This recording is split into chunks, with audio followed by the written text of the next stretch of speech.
Comenzamos en 2 minutos. Bueno, nosotros les vamos a hablar sobre la huella ecológica y su importancia para conocer el impacto ambiental de las actividades humanas. Y le cambié aquí. Ay, ya le cambié todo. ¿Qué pasó? Perdón, ya me adelanté. Ok. Y bueno, como sabemos, todas las actividades que nosotros llevamos a cabo tienen un impacto en el planeta y por eso es importante que existan herramientas que nos ayuden a medir este impacto. Y una de esas herramientas es la huella ecológica. Y la huella ecológica en sí es como una medida de la superficie que se necesita para poder producir los recursos naturales que nosotros utilizamos y además toma en cuenta también la superficie que se necesita para poder absorber los residuos después de haber consumido los recursos, principalmente el carbón. También hay que hablar de la biocapacidad. La biocapacidad, ¿qué es? Es como la oferta de la naturaleza, es decir, cuántos recursos se tienen disponibles de la naturaleza para que nosotros los podamos utilizar. Y cuando una región o un país tiene una biocapacidad que es menor a su huella ecológica, entonces decimos que tiene una reserva ecológica. Pero cuando la huella ecológica es mayor a la biocapacidad, lo que decimos es que el país está en un déficit ecológico. Y la huella ecológica está dada por diferentes categorías de demanda o áreas productivas, que son estas 6. Y en cada una de estas áreas productivas, pues nosotros tomamos un recurso de ellas. Por ejemplo, en las tierras de pastoreo son áreas que están destinadas para alimentar al ganado, que en algún punto va a terminar siendo nuestro alimento, que vamos a obtener productos lácteos o piel. Las tierras de cultivo, pues sabemos que la dieta de la mayoría de los países está basada en algún grano. Forestal se refiere a los recursos madereros o algún tipo de combustible. El suelo urbanizado habla de la superficie que está destinada para viviendas o para infraestructura de servicios. Zonas de pesca, pues son los recursos pesqueros. Y por último, el carbono se refiere al área boscosa que se necesita para que se puedan absorber, para absorber el carbono que nosotros producimos por nuestras actividades. Conociendo ya las categorías de demanda, podemos inferir que la huella ecológica en cada país va a ser diferente, ya que esta depende de sus patrones de consumo. Nosotras escogimos 4 países para hacer una comparación. Escogimos a Estados Unidos, ya que es una potencia mundial, a India, porque es un país subdesarrollado. Tenemos a Finlandia, que se caracteriza por tener muy buenas regulaciones ambientales, y a México, que puede decirse que está en vías de desarrollo. Nuestra metodología fue hacer una revisión bibliográfica de la red global de la huella ecológica.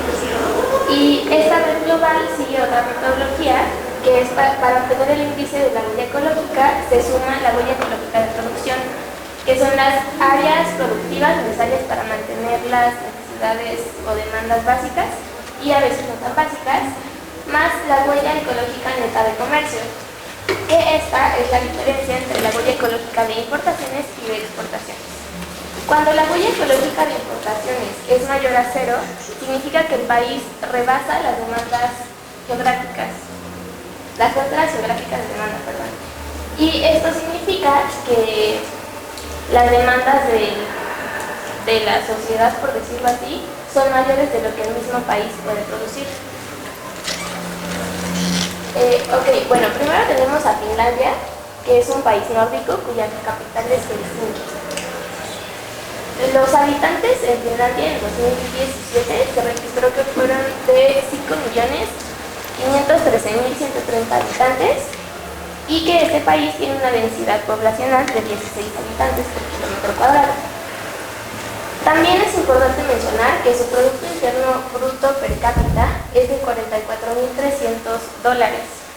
Y esto, junto con su índice de desarrollo humano, indican que sus habitantes tienen una buena calidad de vida y un buen nivel de vida.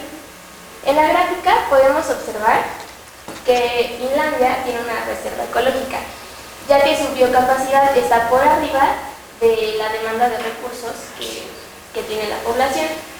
Aquí podemos observar que la demanda de los recursos está de aproximadamente 6 hectáreas globales por persona, mientras que su biocapacidad se encuentra aproximadamente a los 13 hectáreas globales. Bueno, este es un registro del 2014. Después tenemos a Estados Unidos, que en 2016 registró 323 1.405.935 habitantes, con una densidad poblacional de 32.8 habitantes por kilómetro cuadrado. Y Estados Unidos tiene un Producto Interno Bruto nominal de 18.624 billones de dólares. Y esta representa una cuarta parte del Producto Interno Bruto nominal a nivel mundial.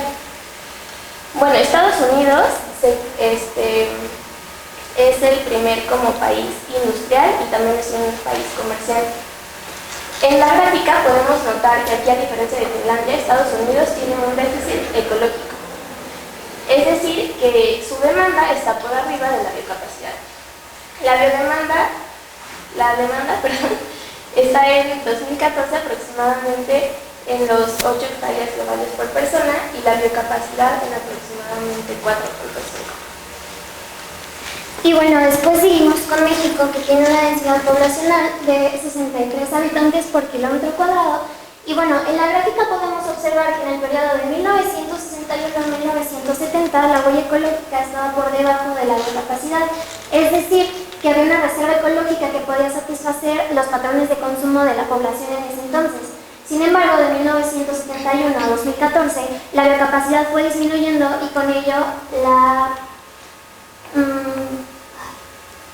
la huella ecológica fue aumentando, generando un mayor déficit de recursos, y es por eso que la línea va como descendiendo un poco más.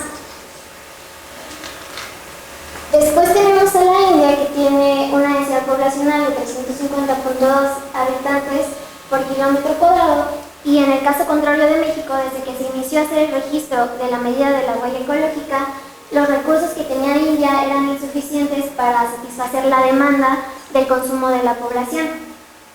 Se estima que India está dentro de los 15 países más industrializados de todo el mundo y es el cuarto exportador mundial de carbono. Entonces, para poder hacer una comparación y que se vea de forma más fácil, hicimos esta diapositiva en la que colocamos las gráficas de la biocapacidad de los cuatro países, y podemos observar que Estados Unidos es el país que tiene una huella ecológica mayor. Entonces, muchas veces muchos pensamos que el tamaño de la población es un factor determinante en el tamaño de la huella ecológica. Pero entonces, ¿por qué si la población de Estados Unidos es menor que la de India, su huella ecológica es más alta? Podemos ver que India tiene una biocapacidad del 0.5 hectáreas globales y Estados Unidos tiene una biocapacidad de 5, mientras que India tiene una huella ecológica de 1.2 hectáreas globales y Estados Unidos tiene una huella ecológica de 8.3. Esto nos indica que en realidad los factores que determinan el tamaño de la huella ecológica son los patrones de consumo y la manera en la que los habitantes y las industrias explotan los recursos disponibles en cada país. Y lo que tenemos aquí es una gráfica en la que observamos desglosada la huella ecológica de cada país. Como les comenté al principio, hay ciertas áreas productivas, entonces aquí eso es lo que vemos. La barra azul corresponde al carbón, es decir, la mayor parte de la huella ecológica está dada para absorber emisiones. Bueno, si quieren podemos pasar a la que sigue. De las 8.3 hectáreas que tiene Estados Unidos de huella ecológica, casi 6 están destinadas únicamente a la absorción de carbono. O sea, es decir, la mayor parte de la huella es simplemente para absorber las emisiones, mientras que el resto es para satisfacer las necesidades. Principalmente, las dos tierras productivas más importantes es la tierra de cultivo y la tierra de pastoreo. ¿Por qué? Porque estas están enfocadas a satisfacer necesidades alimentarias, ¿no? Como los granos o el ganado. Y en menor medida se encuentran, por ejemplo, el suelo urbanizado. El suelo urbanizado ya dijimos que es para vivienda o para infraestructura de servicios, pero que hemos visto, esto ya es muy pequeña a comparación de, por ejemplo, el carbono, la tierra de cultivo y la tierra de pastoreo. ¿Esto por qué? Porque las ciudades ahora han tendido a no desarrollarse horizontalmente, sino de manera vertical. Por eso observamos que el suelo urbanizado ya es mucho menor a comparación con la producción de los recursos. Obviamente vamos a necesitar mucho más espacio para producir los recursos que espacio para la vivienda. que ya está, bueno, sí se necesita, pero está creciendo verticalmente en lugar de horizontalmente. Y bueno, como conclusiones podemos decir que la huella ecológica va a constituir una herramienta útil, bueno, constituye una herramienta útil para conocer el impacto ambiental de las actividades humanas. La huella ecológica va a estar en función de los diferentes contextos que se presentan en las naciones alrededor del mundo. Es por esto que observamos diferencias significativas en las 4 huellas ecológicas que nosotros les presentamos. El tamaño poblacional no va a ser determinante en la huella ecológica, pero ¿qué sí va a ser determinante en la huella ecológica? Lo que ya hemos mencionado, los patrones de consumo, estilos de vida de la población e incluso la cultura puede determinar también la huella ecológica. Y bueno, existen diferentes prácticas que pueden llevar a cabo los gobiernos de las diferentes naciones y la población. Entre estas, las que puede llevar a cabo el gobierno son la mejora en la gestión de los recursos naturales, tener una mejor planeación de las ciudades y del uso del suelo y impulsar la educación ambiental para así cambiar la cultura del consumismo y para que la gente sea un poco más consciente en cuanto a lo que consume. Y bueno, lo que nos queda hacer como población es utilizar racionalmente los recursos, procurando disminuir en mayor medida todos los residuos que generamos y bueno, consumir de manera responsable quiere decir apoyar el comercio local, realizar compras responsables, comprar justamente lo que es necesario y no lo que la industria y los medios nos dicen que necesitamos. Sería todo.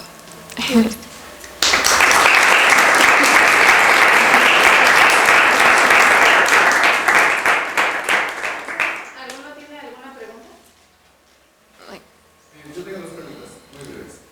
¿Todos sus datos los tomaron de la Global Footprint Network? Sí. Sí, así es. Y otra pregunta.